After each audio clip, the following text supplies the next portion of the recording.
Albert Einstein जी की जीवनी। पाठ 5। गैर वैज्ञानिक विरासत।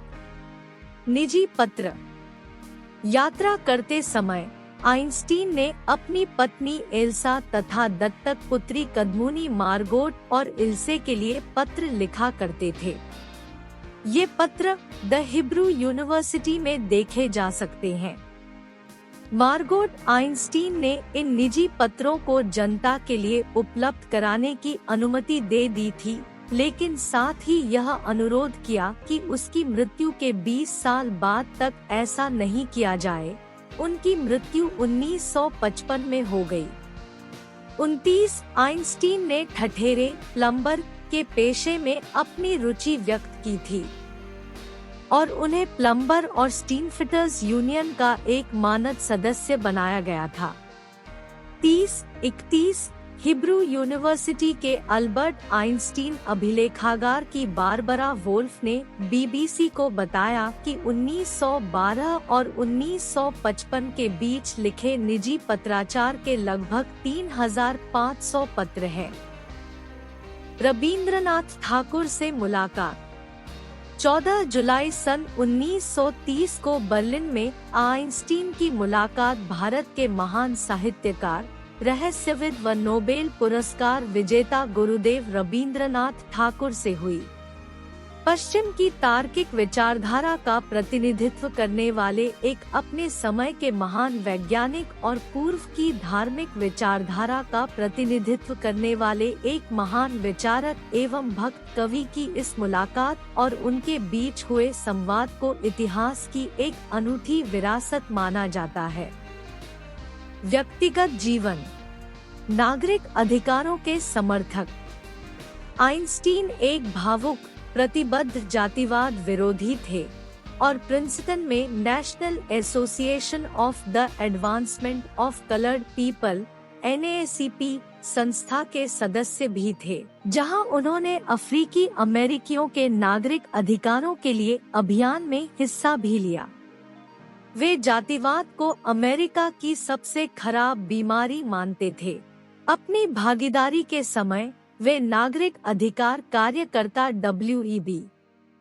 डू बोइस के साथ जुड़ गए और 1951 में उनके एक मुकदमे के दौरान उनकी ओर से गवाही देने के लिए तैयार हो गए। जब आइंस्टीन ने डू बोइस के चरित्र के लिए गवाह होने की पेशकश की, तो न्यायाधीश ने मुकदमे को खारिज करने का फैसला किया। 1946 में आइंस्टीन ने पेंसिल्वेनिया में लिंकन विश्वविद्यालय का दौरा किया, जो कि एक ऐतिहासिक अश्वेत महाविद्यालय था। वहां उन्हें एक मानद उपाधि से सम्मानित किया गया, जो कि अफ्रीकी अमेरिकियों को कॉलेज की डिग्री देने के लिए संयुक्त राज्य का पहला विश्वविद्यालय था। आइंस्टीन ने अमेरिका में नस्लवाद के बारे में भाषण दिया। उनका कहना था, मेरा इसके बारे में चुप रहने का कोई इरादा नहीं है। प्रिंसटन के एक निवासी याद करते हैं कि आइंस्टीन ने कभी काले छात्रों के लिए कॉलेज की शिक्षा शुल्क का भुगतान भी किया था। अन्य घटनाएं। द्वितीय विश्व युद्ध से पूर्व एक अखबार ने अपने एक कॉलम में एक संक्षिप्त विवरण प्रकाशित किया कि आइंस्टाइन को अमेरिका में इतनी अच्छी तरह से जाना जाता था कि लोग उन्हें सड़क पर रोककर उनके दिए सिद्धांत की व्याख्या पूछने लगते थे। आखिरकार उन्होंने इस निरंतर पूछताछ से बचने का एक तरीका निकाला। वे उनसे कहते कि माफ कीजिए, मुझे लोग अक्सर प्रोफेसर आइंस्टीन समझते हैं, पर वो मैं नहीं हूँ। आइंस्टीन कई उपन्यास, फिल्मों, नाटकों और संगीत का विषय या प्रेरणा रहे हैं। वह पागल वैज्ञानिकों या अन्यमनस्क प्रोफेसरों के चित्रण के लिए एक पसंदीदा चरित्र थे। उनकी अर्थपूर्ण चेहरा और विशिष्ट केशविन्यास शैली का व्यापक रूप से नकल किया जाता रहा है। टाइम मैगजीन के फ्रेडरिक गोल्डन ने एक बार लिखा था कि आइंस्टीन एक कार्टूनिस्ट का सपना सच होने जैसे थे। पुरस्कार और सम्मान। आइंस्टीन ने कई पुरस्कार और सम्मान प्राप्त किए और 1922 में उन्हें भौतिकी में सैद्धांतिक भौतिकी के लिए अपनी सेवाओं और विशेषकर प्रकाशवैद्युत प्रभाव की खोज के लिए नोबेल पुरस्कार से सम्मानित किया गया।